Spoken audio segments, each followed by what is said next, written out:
अस्सलाम वालेकुम गाइस, कैसे हैं आप लोग? आई होप आप लोग सब ठीक होंगे। और आज का हम पॉडकास्ट अपना स्टार्ट करेंगे।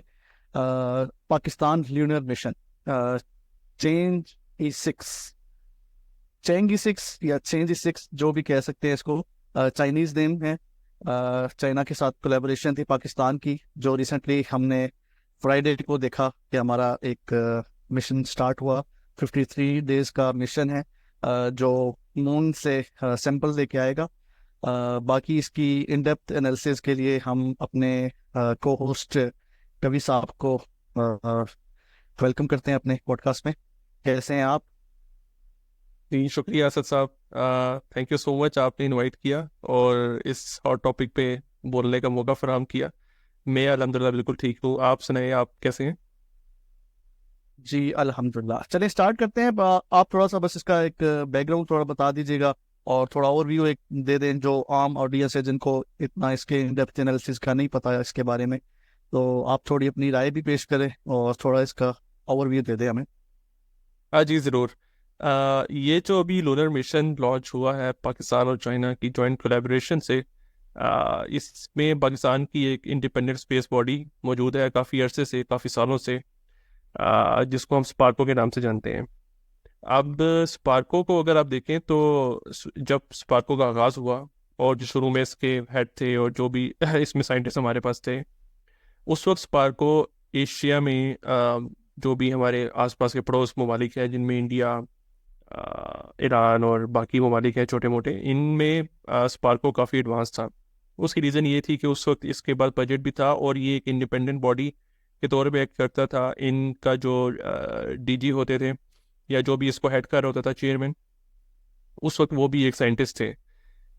जिसकी वजह से शुरू में तो काफ़ी हमने देखा कि स्पार्को ने काफ़ी तरक्की की है, काफ़ी इन्होंने इंडिजिनस कुछ रॉकेट्स बनाए हैं, कुछ उसमें मतलब ये कि आप कह सकते हो कि उसमें इनोवेशन हो रही थी और उसमें प्रोग्रेस कर रहा था ये डिपार्टमेंट। लेकिन जब से इस डिपार्टमेंट को और बाकी भी कुछ डिपार्टमेंट जिस तरह के इस मुल्क के हैं उनको टेक ओवर किया गया, उसके बाद से इसकी प्रोग्रेस में बिल्कुल भी हमें कोई ने हमने देखी, सिर्फ ज़ीरो प्रोग्रेस देखी हमने, इसमें कुछ भी हमने तरक्की नहीं देखी, इसकी कोई इन्वेंशन नहीं देखी। इवन ये कि बहुत से तो पाकिस्तानियों ने इसका नाम भी नहीं उनको पता होगा, आज भी शायद उनको इसका नाम ना पता हो। बात ये कि अभी दोबारा से ये हरकत में आ गया है डिपार्टमेंट और पूरी मिनिस्ट्री। उसकी शायद एक मेन रीज़न ये है कि इन्होंने देखा कि यार हमारे पड़ोस ममालिक जिसको लेके ही हम हर फैसला कर रहे होते हैं इस मुल्क का, उन्होंने सब कुछ खुद बना के वो चांद तक पहुंच गए हैं, सक्सेसफुल लैंडिंग कर दी है, और फार साइड ऑफ द मून, जो कि एक बहुत डिफिकल्ट सारा रास्ता है और बहुत डिफिकल्ट लैंडिंग है वहाँ की।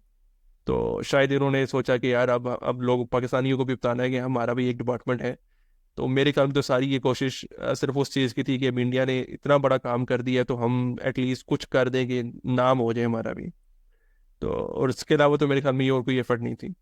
अगर इसके बैकग्राउंड की बात करें थोड़ा सा कि इस पूरे वाक़ये की सिग्निफिकेंस क्या है, तो मेरे ख्याल में तो सिग्निफिकेंस जिन लोगों को स्पेस का पता है और जो कंट्री स्पेस की रिसर्च में आ गए हैं, वो तो इसको बहुत ही ज़्यादा लाइक लो लेवल चीज़ इसको कहते हैं, क्योंकि इसमें कुछ भी हमारा नहीं था। ठीक है, इवन ये कि एक छोटी सी सेटेलाइट जो हमने भेजी है, आई एम नॉट श्योर कि वो भी 100% डेवलप्ड है कि नहीं पाकिस्तान में। ठीक है, वो हमने भेज तो दी है पाकिस्तान की और उसमें कहा गया है कि हाँ पाकिस्तानी साइंटिस्ट ने कुछ काम किया होगा, but I am not sure कि वो 100% फुली डेवलप्ड है पाकिस्तान में।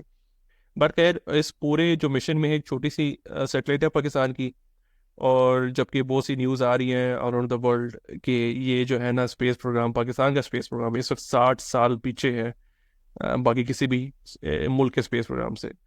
तो खैर ये एक छोटा सा ओवरव्यू है सबका। बाकी इससे जिसने जो मतलब निकालना है वो निकाल लें। लेकिन हमारा तो ये काम है कि हम आपको वही बातें बताएं जो हम समझते हैं कि ठीक है हमारे नज़र में, वो बेशक आपको बुरी लग रही हो या आपकी सोच से वो मैच ना कर रही हो। बिल्कुल ऐसे ही है। अच्छा, आपको सोशल मीडिया आपने देखा ही होगा, हमारी अवाम का मिक्स रिएक्शन आया है काफ़ी इस जितना भी प्रोग्राम जो अभी तक इसका ओवरव्यू हुआ है, कि कुछ लोग कह रहे हैं कि यार ये तो टोटली चाइना बेस्ड था, हम तो बस हमें वो चूना लगा दिया। वो वाली मीम्स आजकल सर्कुलेट कर रही हैं काफ़ी। और कुछ अवाम है जो कह रही हैं कि यार आपको एक छोटी सी खुशी मिली है तो उस पर भी आप खुश नहीं हो रहे हो, हमें वैसे भी छोटी छोटी खुशियाँ बहुत कम मिलती हैं, इस तरह की।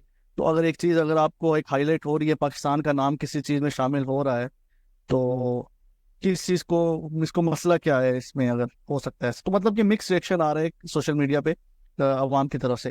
तो आपके राय में ये क्या, इसमें कौन सी राय बेहतर है कि ये टोटली चाइना बेस्ड प्रोग्राम है, हम तो सिर्फ यानी नाम के में खिलाड़ी हैं, और अवाम का क्या रिएक्शन जायज़ है कि यार ये छोटी सी खुशी अगर हमें मिली है तो इसको थोड़ा सेलिब्रेट करना चाहिए?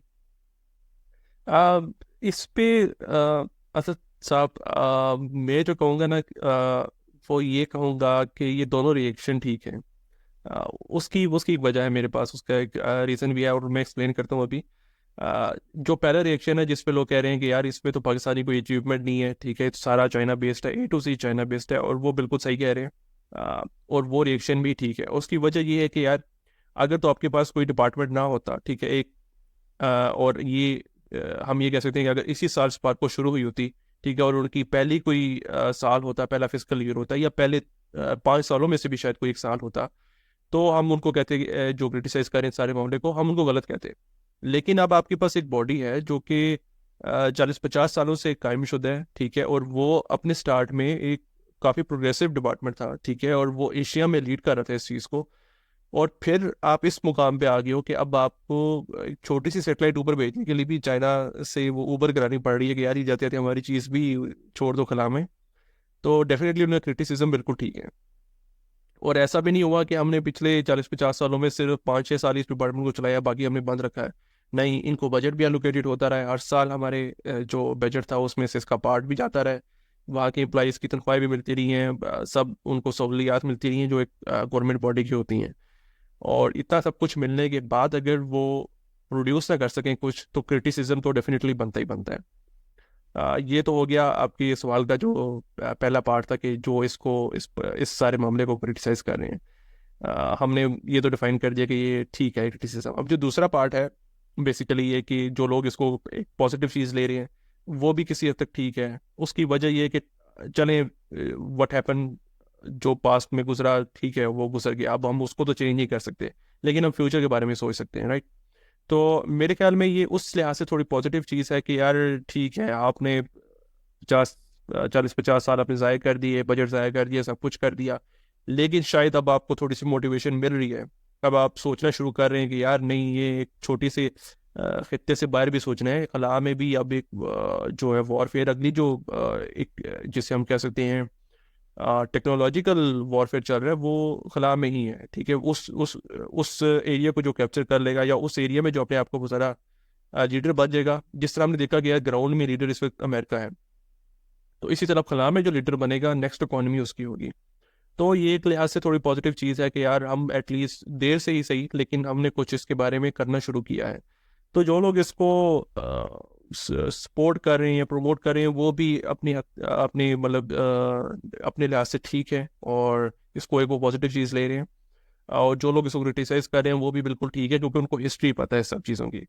और जिनको हिस्ट्री नहीं पता, वो तो ये देख रहे हैं कि यार ठीक है, हमने कुछ भिजवा दिया, कुछ जैसे भी भिजवा दिया है, ऊबर करा दी है, टैक्सी करा दी है, लेकिन हमने कुछ भिजवा दिया बाहर। तो मेरे ख्याल में ये दोनों चीज़ें अपनी अपनी लेवल पे ठीक हैं। चलें, बिल्कुल आप बिल्कुल ऐसे ही है कि जाहिर बात है अब मिक्स रिएक्शन आएगा आवाम की तरफ से।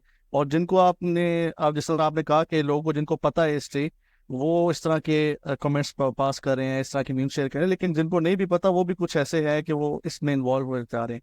तो आई होप कि हमारा अगला बजट भी, हमारे आने वाले बजट्स जो हैं वो इस पे एलोकेट हों, बेशक हमें अच्छी एक रहनुमाई फराहम करें हमारे इदारे। और आपको बिल्कुल आपने कहा कि जो जेंजी वॉर है अगली, वो इसके ऊपर ही बेस करेगी। तो आई होप हम अपना इसमें किरदार अदा कर सकें। बहुत शुक्रिया, आपने और भी दिया। आई थिंक आवाम के लिए इतना ही काफ़ी है। आगे देखेंगे कि अगर हमारे और मिशंस गए खला में, तो उस पर भी हम थोड़ा डिस्कस करेंगे। Thank you guys for watching, और इंशाल्लाह मिलते हैं आपको नेक्स्ट पॉडकास्ट में। अल्लाह हाफिज़। अल्लाह हाफिज़।